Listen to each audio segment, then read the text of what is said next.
Right, let's talk about US tariffs. President Trump has imposed broad sweeping tariffs on its three biggest importers.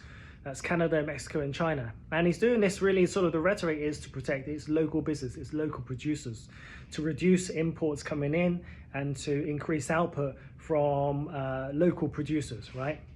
And so, it's certainly not going to be the producers of these foreign goods that are going to be paying the taxes. Yeah, they're probably going to see reduced demand, reduced import going into the US, because if there are viable alternatives locally, then people are going to be buying locally rather than importing from abroad, because obviously prices gone up.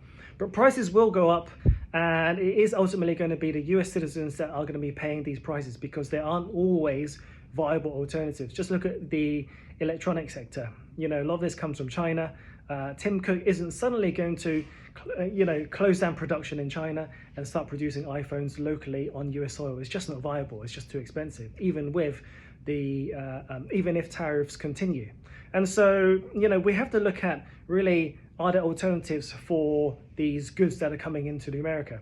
And of course there's going to be retaliation from these three importers, and we've seen this already. But I'm not sure if President Trump particularly cares.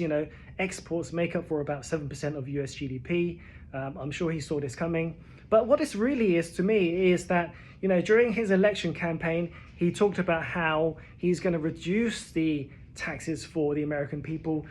These tariffs are really a tax on the American people, albeit in a sort of indirect, covert kind of way. And that's really how I sort of see these tariffs. It's he talks about being a big fan of former President William McKinley, who really was called the Tariff King, and he was quite successful in generating a lot of income for the US government in the beginning of the 20th century. Now, President Trump is calling himself the new Tariff King, and he's looking to replicate what McKinley did back then. Now, will this turn out to be successful or not?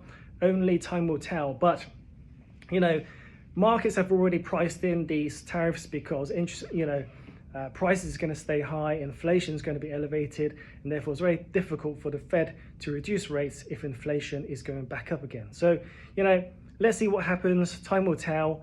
Markets are already pricing it in, but I think we're looking at a good year ahead, and we'll see what happens.